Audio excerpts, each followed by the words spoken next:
एक साधक अपने गुरु से प्रार्थना करता है कि हे सद्गुरु, हे प्रभु, हमें ज्ञान के रंग में रंग देना। फिर साधक कहता है, रंग न ले इस पापी मन को अपने रंग में माया। हे सद्गुरु, अगर कहीं आपने देर कर दी, अगर आपने थोड़ा भी विलंब कर दिया, तो ऐसा ना हो कि माया अपने रंग में रंग ले। क्योंकि माया तो तैयार बैठी है, कहीं रूप बनकर, कहीं धन बनकर, कहीं संपदा बनकर, कहीं मकान बनकर, कहीं दुकान बनकर। संसार में चारों ओर जो कुछ भी विस्तार है वो माया का ही तो विस्तार है। हे सद्गुरु, यदि आपने देर कर दी कृपा करने में, अगर आपने विलंब कर दिया मुझ पर ज्ञान का रंग चढ़ाने में, ऐसा ना हो कि माया झट से मुझ पर क्रोध का रंग चढ़ा दे, कामना का रंग चढ़ा दे, हिंसा का रंग चढ़ा दे, लोभ का रंग चढ़ा दे, ईर्ष्या द्वेष का रंग चढ़ा दे, झूठ छल कपट का रंग चढ़ा दे। और ध्यान रखना, एक बार अगर माया ने अपना रंग चढ़ा दिया तो फिर उतरना मुश्किल होता है। क्योंकि माया के मार्ग पर, संसार के मार्ग पर जाना सरल होता है, लौटना बड़ा कठिन होता है। बिगड़ना सरल होता है, सुधरना कठिन होता है। बिगड़ने के लिए मेहनत नहीं करनी पड़ती।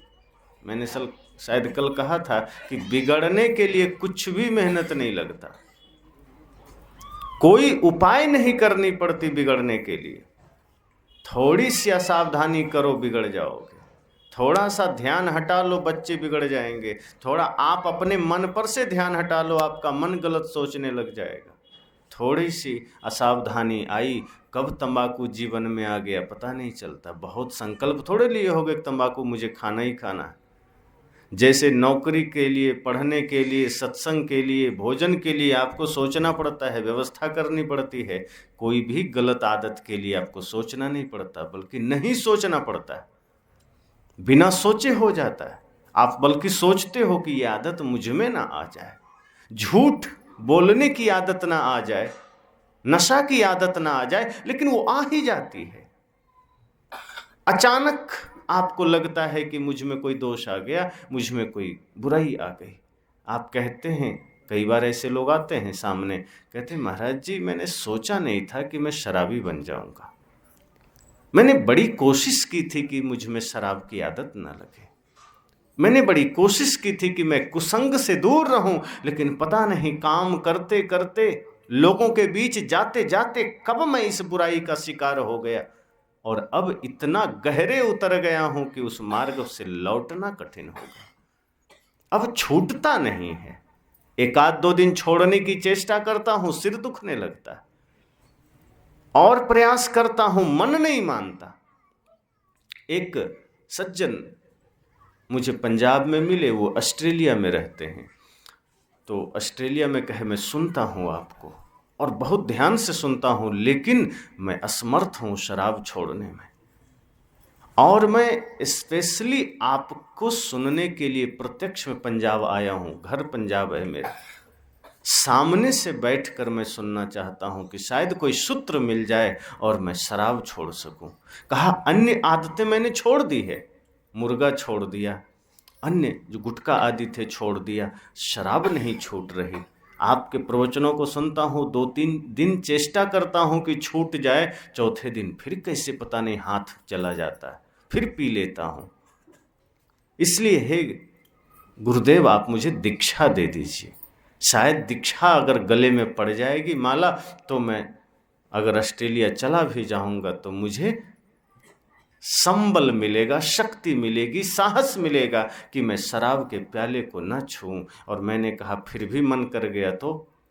कहा, नहीं, शायद तब ना करे। मैंने कहा, नहीं, मैं कुछ सूत्र देता हूं, कुछ उपाय बताता हूं, इसका अभ्यास करना कुछ दिन, 3 महीने, 6 महीने, और दोबारा जब भारत आप आइए तब दीक्षा हो जाएगी।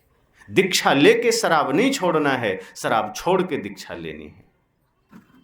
तो उन्होंने हिम्मत जुटाया, लेकिन वही कि बार बार परेशान होता हूं, आदत लगने के समय इतनी परेशानी नहीं हुई, पता नहीं कब आदत लग गई, कैसे पीने लग गए, लेकिन अब छोड़ने की बारी आई तो बड़ी चिंता होती है। बड़ा मैं खुद अपने आप में शर्मिंदगी महसूस करता हूँ कि कैसे ये शराब की आदत लग गई। सदगुरु कहते हैं यही तो माया का खेल है, यही तो माया का रंग है, खींच लेती है। और जब खींच लेती है माया, तब वहाँ आदमी को लगता है कि ये हम कहाँ आ गए, और अब लौटना कठिन होता है, वापसी बड़ा कठिन होता है। बिगड़ने में कोई मेहनत थोड़े है, बुराई के रास्ते पर जाने में कोई मेहनत नहीं है। घर को तोड़ना हो तो जल्दी टूट जाता है, जेसीबी मंगा लो 2 घंटे में घर तोड़ के रख देगा, लेकिन एक घर को बनाने में कितना समय लगता है, कितनी शक्ति लगती है, कितना सामर्थ्य लगता है, साधारण बात है। विनाश बहुत कम समय में हो जाता है, किसी चीज को नष्ट करना हो तुरंत हो जाता है, लेकिन निर्माण करना हो समय लगता है। एक शहर में एक बोर्ड लगा सिनेमा हॉल में, जल्दी कोई फिल्म देखने जाता नहीं था, सब मोबाइल में ही देख लेते थे। सिनेमा हॉल वाले ने सोचा ऐसे में तो हमारी पूंजी जो लगी है वो भी वापस नहीं होगी, हमने बनाया है, कुछ उपाय करना चाहिए, कि कोई आता नहीं है। तो उन्होंने सोचा चलो कुछ तरकीब निकालें, शायद 1-2 दिन तो काम कर ही जाएगा। तो उन्होंने क्या किया कि शहर में 2-4 जगह बोर्ड लगा दिया कि आज 3 घंटे फिल्म फ्री में दिखाई जाएगी, आज निःशुल्क में देखना होगा, सिनेमा हॉल फ्री में आ जाइए। अब सब लोग के आंखें पड़ी बोर्ड पर, सब लोग चहक उठे, अरे वाह, मोबाइल में छोटा पड़ता है, सिनेमा हॉल में बड़ा स्क्रीन पर फ्री में देखने को मिलेगा, चलो तब तो चलते हैं। अब क्या बच्चे, क्या जवान, बूढ़े भी पहुंच गए। अब इतनी खचाखच भीड़ हो गई, फ्री का मामला, और हमारा भारत तो फ्री में और आगे। अगर अभी बोल दिया जाए फ्री में राशन बंट रहा है तो यहाँ एक आदमी दिखाई ना दे, मुश्किल है। ये भले ही ये घोषणा हो जाए कि 3 दिन बटेगा, लेकिन आदमी सोचेगा पहला दिन ले लो, पता नहीं दूसरे दिन खत्म हो जाए। पर सत्संग कह दिया जाए 3 दिन है तो आदमी कहता है तीसरा दिन चलेंगे, अभी तो 2 दिन हुआ है, 2 दिन का होने दो। सत्संग में हम तीसरा दिन खोजते हैं, राशन बंट रहा हो तो पहले दिन पहुंचने की चेष्टा करते हैं। तो फ्री में हमारा भारत आगे है। कहीं लग जाए चिकित्सा शिविर, कोई बीमार नहीं भी है तब भी लाइन में खड़ा हो जाता है। अगर फ्री में चेकअप हो रहा हो कि एक बार चेक करा लेते हैं, क्या जाता है, पता नहीं, फ्री में हो रहा है। झूठ के हम कुछ दवाइयाँ ले आते हैं, फ्री का कुछ भी हो हम बड़े आगे हैं और उसी में हम दौड़ते हैं। तो लोगों ने देखा कि फ्री में सिनेमा दिखाई जाएगी, क्यों न चल दें।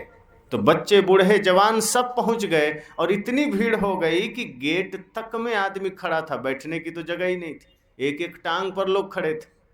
अब सिनेमा हॉल के जो मैनेजर थे वो दरवाजे लगा दिए, खिड़कियाँ लगा दी, बाहर से ताले लगा दिए, फिल्म चालू हो गया। 3 घंटे की फिल्म देखी, सब ने बड़े मौज में, बड़े गदगद हैं, सब बड़े खुश हैं कि आज चलो फ्री में फिल्म देखने को मिल गया। ऐसी सद्बुद्धि मैनेजर को बार बार मिले कि वो रोज़ फ्री कर दे। अब फिल्म जब देख करके पूरी हुई, उसके बाद अब निकलना चाहे तो दरवाज़ा ही न खुले। अब लोग चिल्लाने लगे, इतनी भीड़ खचाखच भरी थी, एक एक टांग पर लोग खड़े थे, पैर दुखने लगे, अरे दरवाज़ा तो खोलो, निकलना है, हमें जाना है यहाँ से। उधर से आवाज़ आई कि यहाँ से निकलने के पैसे देने पड़ेंगे।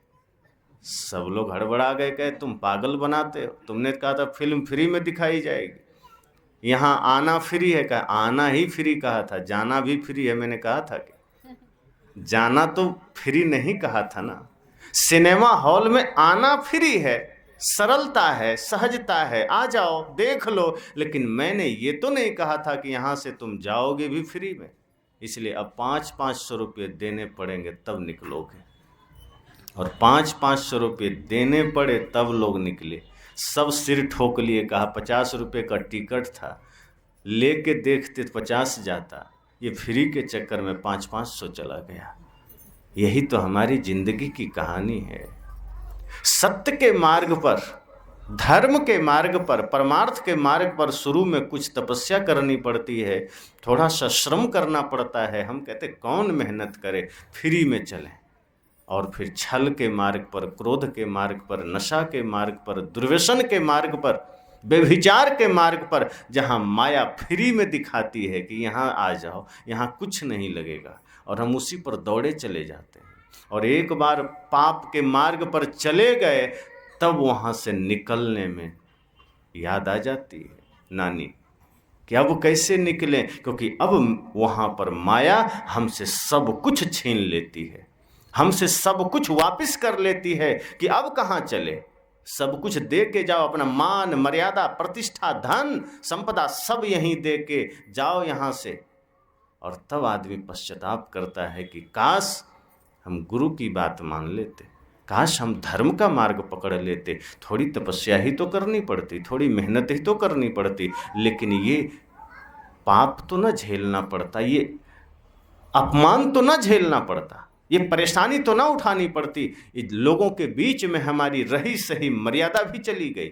एक व्यभिचारी आदमी, एक शराबी आदमी की क्या इज्जत होती है, क्या मर्यादा होती है। बाहर तो छोड़ो, घर में मर्यादा खत्म हो जाती। बच्चे भी दबे स्वर में कहते हैं कि पापा तो शराबी हैं, ये तो गलत मार्ग में चल रहा है। और पत्नियां तो गाली देती ही देती, पड़ोसी भी वैल्यू नहीं देते, कीमत नहीं देते। संत कहते हैं, हे सदगुरु,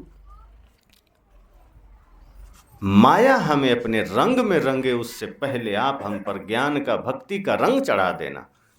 और उदाहरण किनका दे रहे हैं? जो शबरी पर रंग चढ़ा था, जिस रंग रंगी थी मीरा, कहा जो शबरी पर भक्ति का रंग चढ़ा था। शबरी ने अपने जीवन पर धन का रंग नहीं चढ़ने दिया। और मैं तो कहा करता हूं कि शबरी के द्वार पर राम जी गए तो राम जी ने मानो उनसे कहा हो कि कुछ मांग लो, तो माता शबरी ने धन को नहीं मांगा, संसार नहीं मांगा, दुनियादारी नहीं मांगी। आज का ऐसा समय है कि अगर गलती से राम आ भी गए किसी के द्वार पर और कह दें कि कुछ मांगो, तो आदमी 1 मिनट देर नहीं करेगा, कहेगा थोड़ा रुकिए, लिस्ट बना लेते हैं, क्या क्या चाहिए, फ्लैट चाहिए, बंगला चाहिए, गाड़ी चाहिए, सोना चाहिए। आदमी तुरंत मांग लेगा। वो थोड़ा भी ध्यान नहीं देगा कि हम राम से कुछ मांग रहे हैं, तो संसार क्यों मांगना। हम लोग भी तो वही करते हैं। गुरु से मांगने की थोड़ा सा अवसर मिल गया गुरु से मांगने का, तो हम गुरु से भी यही मांगते हैं कि गुरु जी कृपा करना, पोता पास हो जाए, बेटा पास हो जाए, खेत मिल जाए, धन मिल जाए, नौकरी लग जाए, बेटा हो जाए। साहब ने कहा है ना, ऐसी है दीवानी दुनिया, भक्ति भाव नहीं बूझे जी। कोई आवे बेटा मांगे, यही गुसाई दीजिए जी। कोई बेटा मांग रहा है, कोई पोता मांग रहा है, कोई नौकरी मांग रहा है, कोई मुकदमे में विजयी मांग रहा है। संत कहते हैं गुरु से मांगने का अवसर लगे तो ये छोटी चीजें मत मांग लेना, ये तो मेहनत से खुद कमा लोगे, ये तो बिना मांगे पालोगे। अगर गुरु संत से मांगने का अवसर आ जाए तो उनसे मुक्ति मांगना, उनसे भक्ति मांगना, उनसे सामर्थ्य इसलिए मांगना कि हम परमार्थ कर सकें, कि हे सदगुरु ऐसी कृपा करना कि हमारा मन भक्ति के मार्ग पर लगा रहे। कितनी भी बाधाएं आ जाएं, कितने भी संकट आ जाएं, कितने भी कष्ट आ जाएं, पर हमारा मन गुरु की भक्ति से कभी डिगे नहीं। यहाँ तो थोड़ा सा संकट आया, आदमी कहता है हे गुरु जी ले लो माला, अब नहीं चलेगा हमसे। मतलब एक बूढ़ी माता एक बार कही हमसे कि गुरु जी आशीर्वाद देना। मैं कहा किस लिए? कहा पोता एग्जाम देने गया है, पास हो जाए। मैं कहा ठीक, अगर हो गया तो? कहा अगर हो गया तो आपको बुला के भंडारा करेंगे और दक्षिणा भी देंगे। अब मैं कहा नहीं हुआ तो? कहा फिर आपको बुला के कौन जहमत करे, खर्चा उतना फालतू का करेंगे। सीधे बोल दिया। हमको इसका मतलब सौदेबाजी कर रही हो? ये तो सौदेबाजी हो गई कि मैं कुछ दिया तो तुम दोगे। भक्ति निस्वार्थ कहाँ हुई?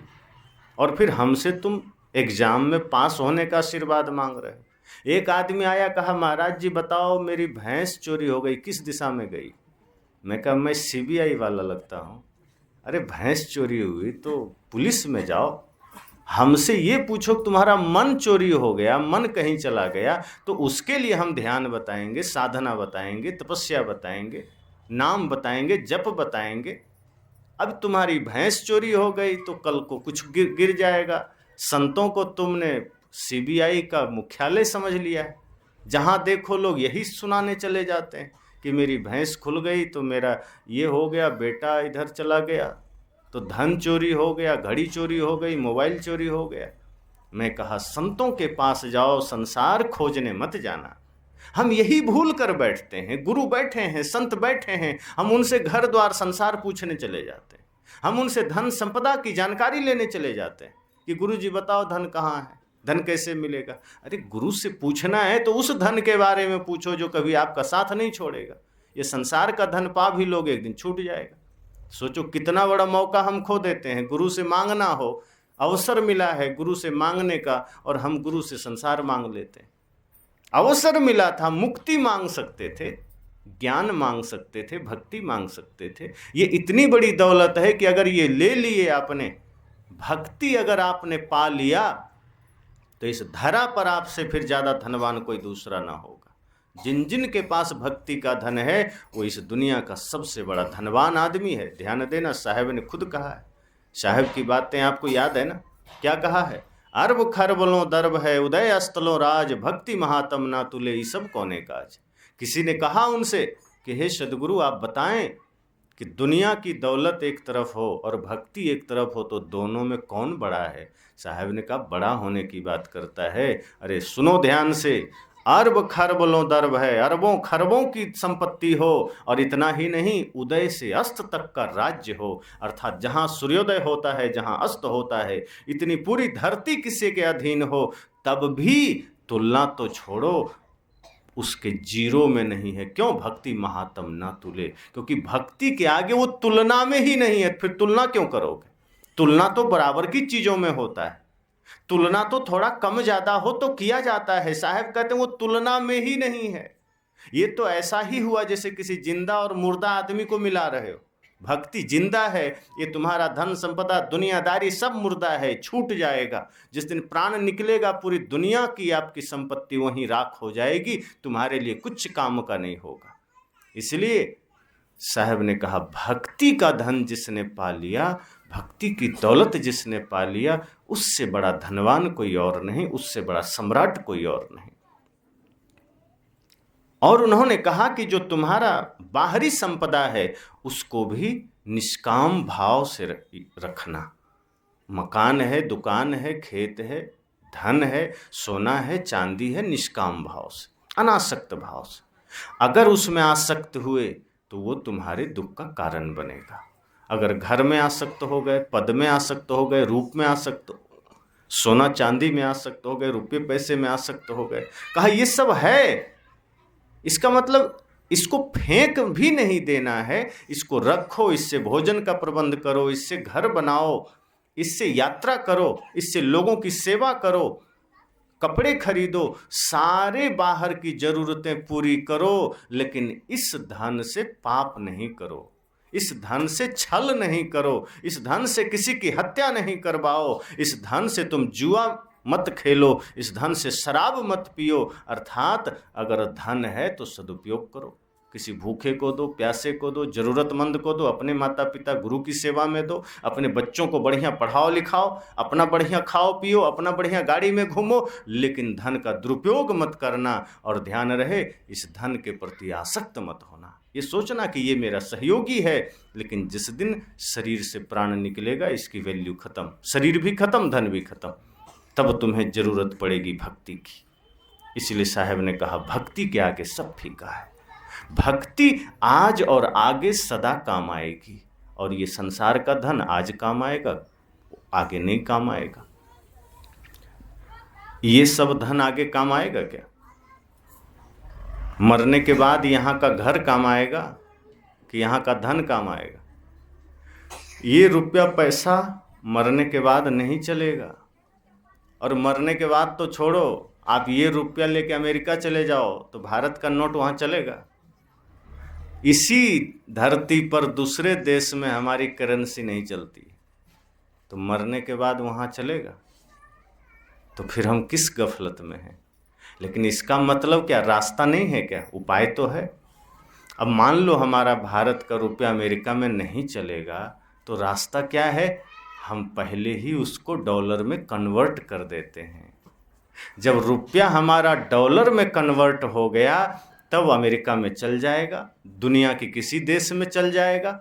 मतलब जो कुछ आज हमारे पास है ये ज्यों का त्यों तो आगे काम नहीं आएगा, लेकिन इसी को आपने कन्वर्ट कर दिया दूसरे करेंसी में तो ये वहाँ काम आ जाएगा। अर्थात धन से अगर आपने धर्म कर लिया, धन से अगर आपने भूखे को भोजन, प्यासे को पानी दे दिया, धन से अगर आपने जीवों की सेवा कर ली, धन से अगर आपने सारे पुण्य परमार्थ के काम कर लिए, तो समझना कि यही करेंसी बदल करके धर्म की करेंसी में तब्दील हो जाएगी और वो धर्म की करेंसी फिर आगे काम आएगी, ये वाली काम नहीं आएगी। इसलिए सदगुरु कहते हैं कि इसी जीवन में गुरु से धर्म मांगना, भक्ति मांगना, संसार मत मांग लेना। माता शबरी ने राम से धन नहीं मांगा, संसार नहीं मांगा। उन्होंने कहा प्रभु क्या चाहिए, अंतिम समय है। कहा तुम्हारी झोपड़ी टूटी हुई है, कपड़े फटे हुए हैं, पैर खाली है, कुछ तो ले लो। कहा ये क्या मांगना दुनिया की दौलत, ये तो आज है कल नहीं रहेगी। और फिर इस शरीर के लिए क्या मांगना जो शरीर खुद नहीं रहेगा। राम ने कहा फिर कुछ तो चाहिए, कुछ तो लो। तो कहा तो इतनी कृपा करो भक्ति का संदेश दे दो। तो राम जी ने नौधा भक्ति सुना दिया और उसकी पहली ही भक्ति उन्होंने कहा प्रथम भक्ति संतन कर संगा। ये नहीं कहा कि मंदिर जाना, मस्जिद जाना, ये नहीं कहा कि व्रत करना, त्यौहार करना। राम ने शबरी से कहा कि माता पहली भक्ति तो यही है, संतों का संग करना, गुरुजनों का संग करना। और तब मेरी कथा में अर्थात राम की कथा में मन लगाना। ये नहीं कहा कि तुम कहीं भी मंदिर में जाके बैठ जाना। उन्होंने कहा संत का संग करना, संत के निकट जाना, वही तुम्हें असली राम से परिचय करवाएंगे। जो तुम अभी राम को बाहर खोज रहे हो, बाहर मिलेंगे नहीं। बाहर जिस राम की तलाश तुम कर रहे हो, बाहर दर्शन नहीं होगा। अगर राम को खोजना है तो संत का संग करना, क्योंकि संत तुम्हें असली राम से परिचय कराएंगे। वो बाहर के राम से नहीं परिचय कराएंगे जो राम छूट जाएंगे, वो उस राम से परिचय कराएंगे जो सब में रमण कर रहा है, जो तुम में भी रमण कर रहा है, जो तुम्हारे हृदय में भी बैठा है। रमन्ते योगिनः स्मृति रामा। संत जन कहा करते हैं ये छोटा सा सूत्र कि जो सबके घट में रमन कर रहा है, योगी लोग उसी राम में रमन करते हैं जो सबके हृदय में है। सदगुरु भी यही बात करते हैं। राम ने भी माता शबरी से यही कहा और माता शबरी ने भी कहा प्रभु मुझे अब सब कुछ मिल गया, अब दुनिया की कोई कामना ना रही, अब संसार का कोई लक्ष्य, कोई उद्देश्य ना रहा, अब सब मिल गया। लेकिन हम सबको ऐसा अवसर लगे तो हम गुरु से तुरंत दुनियादारी मांग लेते हैं कि कुछ धन मिल जाए, पद मिल जाए, गाड़ी मिल जाए। कई लोग आते हैं गुरु जी आशीर्वाद दो, हम सरपंच बन जाए, हम विधायक बन जाए। अब वो तृष्णा रुकती थोड़े है। सदगुरु आचार्य श्री धर्मस्वरूप साहब जी अपनी घटना सुनाते थे। उनके जीवन से जुड़ी बहुत ऐसी घटनाएं थी जो एकदम जो सामान्य जीवन की बात होती है, लेकिन वो साहब जी इतने बढ़िया से कहते थे कि बड़ा वो रोचक लगता था। वो कहते हैं कि एक बार एक आदमी आया, कहा गुरुजी आशीर्वाद दो मुखिया बन जाए। बिहार में सरपंच को मुखिया कहते हैं। संजोग की बात है, साहब ने कहा आशीर्वाद से थोड़े बनोगे, जनता की सेवा करो, जगह जगह जाओ, शायद बन जाओगे। कहा नहीं आप आशीर्वाद दे दें। साहब ने आशीर्वाद ऐसे ही दे दिया। संजोग की बात थी, छवि ठीक थी, वो जीत गया। वो जब जीत गया, कुछ ही दिन बाद एमएलए का चुनाव आया, विधायक का। उसने कहा गुरुजी आशीर्वाद दीजिए विधायक में जीत जाए। तो गुरुजी ने कहा अभी तो तुमने मुखिया का चुनाव लड़ा था, कहा मुखिया में आशीर्वाद चाहिए, अब विधायक का आशीर्वाद मांगने आ गए। कि बस ये आखिरी है, इससे ज़्यादा का नहीं सोचेंगे। कहा अच्छा ठीक है आशीर्वाद। साहब ने कहा संजोग से वो भी जीत गया। अब कुछ ही दिन बाद सांसद वाला चुनाव था, आ गया। कहा गुरुजी सांसद बनने का मन है। कहा तृष्णा तुमको रोकेगी नहीं, अब तुम रुकोगे नहीं। तुम मुखिया से विधायक बने, अब तुम सांसद के लिए आ गए, और कहीं किसी कारण से तुम सांसद बन गए तो तुम मंत्री के लिए चेष्टा करोगे, और मंत्री बन गए तो मुख्यमंत्री के लिए, फिर तुम प्रधानमंत्री के लिए, और वहाँ भी नहीं रुकोगे। तुम सोचोगे पूरी दुनिया का सम्राट हम बन जाए। ये तृष्णा तुम्हें रुकने न देगी, इसलिए जाओ अब आशीर्वाद नहीं देते। हालांकि आशीर्वाद से कुछ भी नहीं होता, आशीर्वाद से एक शुभकामना गुरुजन देते हैं, एक उनका एक शुभ भाव होता है। जब व्यक्ति खुद सकारात्मक होता है, जब व्यक्ति खुद शुभ विचारों वाला होता है, तो गुरुजन का जो आशीर्वाद है वो उसके शुभ संस्कारों में, सकारात्मक जीवन में सहयोग कर देता है, उसको और पॉजिटिव कर देता है, उसको और मजबूत कर देता है। अब कोई निकम्मा आदमी आ जाए कि गुरु जी आशीर्वाद दो, आशीर्वाद भी दे देंगे, कुछ नहीं होगा। सक्रिय कोई है, निरंतर पुण्य के मार्ग पर चल रहा है, परमार्थ के मार्ग पर चल रहा है, तो परमार्थ के मार्ग पर चल रहे व्यक्ति को संत गुरुजनों का ऊर्जा, उनकी ऊर्जा, उनका आशीर्वाद, उनका सहयोगी बन जाता है। लेकिन ज़्यादातर लोग सद्गुरु संत के पास संसार की कामना से आते हैं। साधक कहता है कि हे प्रभु, ये माया तो इसी रूप में हमें फंसाती है, जब देखो तब संसार किसी न किसी रूप में सामने खड़ा होता है और मन उसमें चला जाता है। लेकिन भक्ति में मन जा सके, हमें वो शक्ति देना, वो कृपा करना। मन पर माया अपना रंग डाल सके, उससे पहले आप अपना रंग चढ़ा देना। जिस रंग में माता शबरी रंगी थी, जिस रंग में सुदामा रंगे थे, मीरा रंगी थी, प्रेम के, भक्ति के रंग में, हे प्रभु वही रंग हमें चढ़ाना। ये दुनिया का रंग मुझे नहीं चाहिए, ये संसार का रंग नहीं चाहिए। बड़ा फीका रंग है, बड़ा बेकार रंग है संसार का। एक बार काम, क्रोध, लोभ, मोह का रंग चढ़ गया तो जीवन पूरा बदरंग हो जाता है। इसलिए साधक कहता है, हे सद्गुरु, जो शबरी पर रंग चढ़ा था, जिस रंग रंगी थी मीरा, भक्त सुदामा तुलसी रंगे थे, जिस रंग रंगे कबीरा, कि जिस रंग में ये सभी महापुरुष रंगे थे, वही सत्य के रंग में, प्रेम के रंग में, ज्ञान के रंग में, भक्ति के रंग में हमें भी रंग लेना। फिर साधक कहता है, काले पीले रंगों का मेला है जग सारा। ये संसार तो काले पीले रंगों का मेला है, जहाँ देखो ये कालिमा ही तो है, जहाँ अज्ञानता है, अविद्या है, यही तो काला पीला रंग है। संसार में जहाँ चोरी है, घूसखोरी है, भ्रष्टाचार है, व्यभिचार है, लूट है, हाय, हत्या, कपट, ये काले पीले रंगों का है मेला ये जग सारा। लेकिन हे सद्गुरु, मुझे ये रंग नहीं चाहिए, मुझे ये जीवन नहीं चाहिए।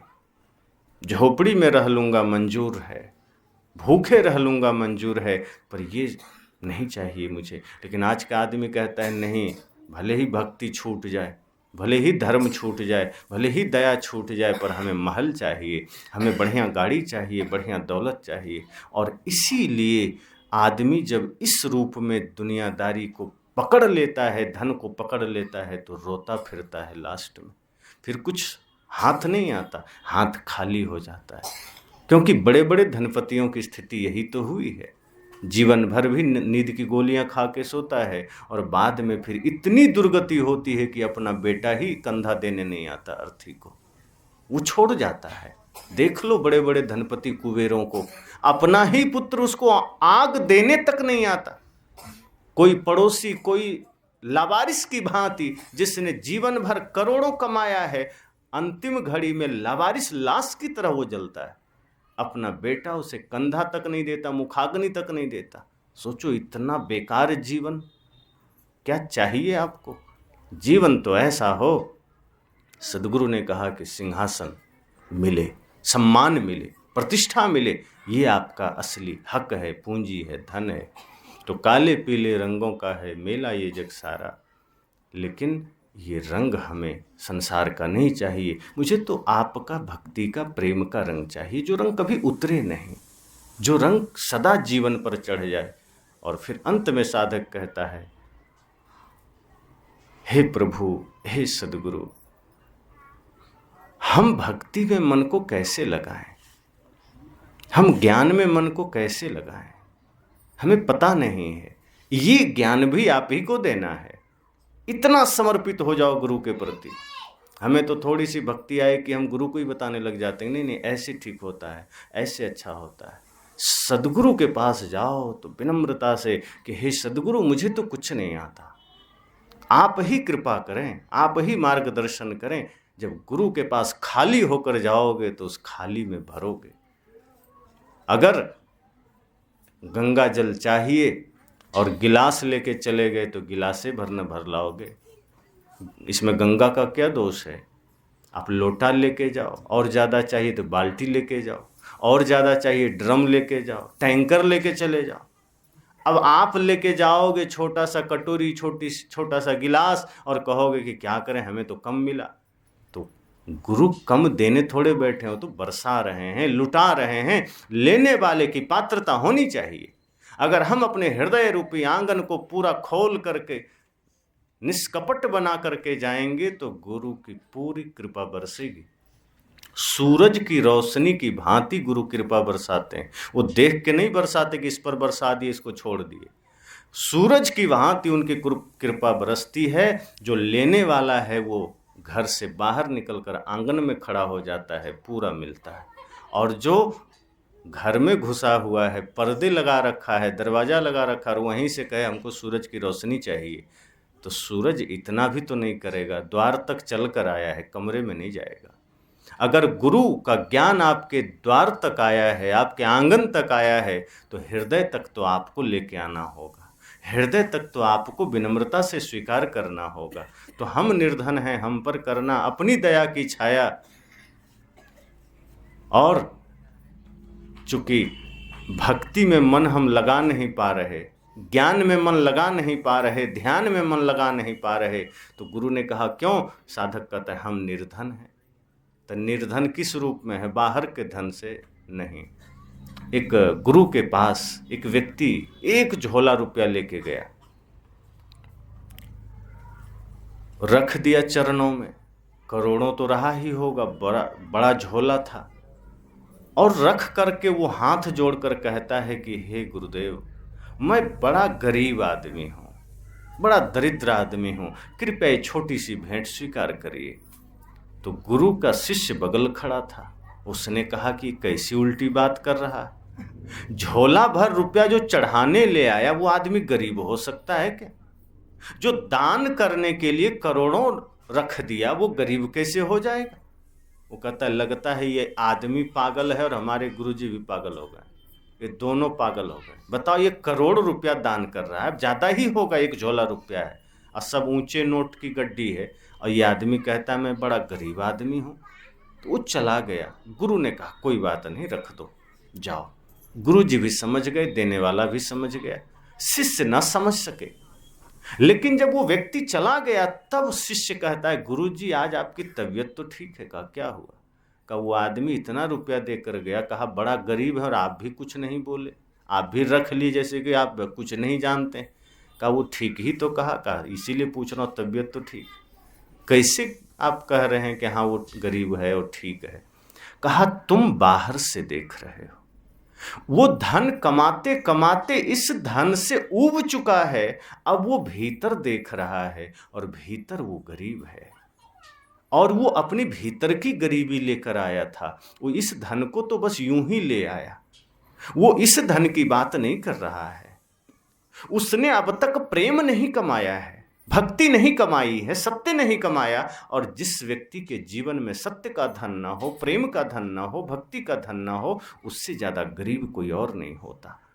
तो वो व्यक्ति जो बाहर का इतना सारा धन लेकर आया और उसने कहा मैं बड़ा गरीब आदमी हूं, तो तुम उसके चेहरे को देखा नहीं कि वो प्रेम के बिना अधूरा है, शून्य है। वो उसके जीवन में भक्ति नहीं है, वो निराश है। ये बाहर का धन कमा लिया उसने, लेकिन ये धन उसको शांति न दे सका। ये धन उसे सुविधा तो दे दिया, ये धन उसकी व्यवस्था में सहयोगी तो बन गया, लेकिन भीतर वो अशांत है, भीतर वो पीड़ा में है। और भीतर की पीड़ा ये बाहरी धनों से नहीं मिटा करता, वो गुरु के चरणों में समर्पित हो जाने से वो मिटता है, गुरु के चरणों में अपनी लौ लगा देने से मिटता है। और जो गुरु के चरणों में समर्पित हो गया, गुरु की कृपा जिसको मिल गई, उसके जीवन में भक्ति जागृत हो गई, फिर उससे बड़ा सम्राट कोई नहीं, उससे बड़ा दौलतमंद कोई नहीं। इसलिए साहब कहते हैं कि हे सद्गुरु, एक साधक कहता है बल्कि कि हे सद्गुरु मुझ पर कृपा करना, मुझ पर माया का रंग न चढ़े, मैं तो इतनी ही कामना करूँगा, मैं तो गुरु से इतनी ही प्रार्थना करूँगा। आप सब भी जब गुरु संत के पास जाओ तो संसार मत मांग लेना, कितनी भी तकलीफें जीवन में हो, गुरु से यही कहना कि हे सद्गुरु, आप तो सिर्फ मेरी भक्ति का आशीर्वाद देना। मुझे मेरे जीवन में भक्ति चाहिए। संसार का समाधान तो हम भक्ति की शक्ति से कर लेंगे। मुझे संसार नहीं चाहिए, हमें दुनिया की चमक दमक नहीं चाहिए, वो तो अंततः छूट जाएंगे। और गुरु से सिर्फ इतना कहिए, इतनी शक्ति हमें दे न दाता, मन का विश्वास कमजोर होना, हम चले नेक रास्ते पे हमसे भूल कर भी कोई भूल होना। गुरु से सिर्फ इतना मांगना। तो हम सब की कोशिश यही हो कि जब भी सत्संग का अवसर लगे, जब भी संतों के सन्मुख होने का अवसर लगे, अपने अपने जीवन में अपने हृदय रूपी पात्र को पवित्र करके बैठना कि गुरु जो भी अमृत हमें देंगे, ज्ञान का जो भी रस हमें देंगे, वो रस, वो अमृत हमारे जीवन को झंकृत कर सके, संपूर्ण जीवन को अलंकृत कर सके, पुष्पित पल्लवित ज्ञान भक्ति हमारे हृदय में हो सके, यह चेष्टा हमारी हो। क्योंकि बाहर सब कुछ परिवर्तन हो रहा है, संसार बदल रहा है, हमारा शरीर बदल रहा है। हम शिशु रूप में थे, बाल रूप में हुए, किशोर हुए, जवान हुए, वृद्धावस्था की ओर हैं, एकदम अंतिम चरण में हैं और धीरे से फिर मरघट में चले जाएंगे। तब आप सोचना कि जिस घड़ी आप मरघट की यात्रा में होगे, क्या आपका साथी बना, क्या आपके साथ है? धन, पद, रिश्ते, नाते, परिवार, क्या साथ है? परिवार से कहोगे कि मैं सदा तुम्हारे लिए जिया, क्या इस मरघट की यात्रा में तुम मेरे साथी बनोगे? परिवार कहेगा, चाहता तो हूँ लेकिन मरघट से आगे मैं तुम्हारा साथी न बन सकूँगा। फिर तुम धन से कहोगे कि तुम्हें तो मैंने सदा अपने साथ रखा, तुम्हारे लिए तो मैंने अपनों को छोड़ दिया, क्या तुम मेरे साथी बनोगे? धन कहेगा, मैं तो तुम्हें जानता तक नहीं, जब तक तुम कमाए, जब तक तुम मुझे अपने पास रखे, तभी तक मेरा तुमसे नाता था। अब तो मैं तिजोरी और बैंक से बाहर भी नहीं निकल सकता, अब मेरे से कोई उम्मीद मत रखना। तब आप निराश होगे कि धन जिसके लिए मैंने पूरी जिंदगी लगा दी, वो तो तिजोरी से बाहर निकलने को राजी नहीं। परिवार जिसके लिए दूसरे स्थान पर हमने महत्व दिया, वो मरघट से आगे जाने को राजी नहीं। अब मैं कहाँ जाऊं?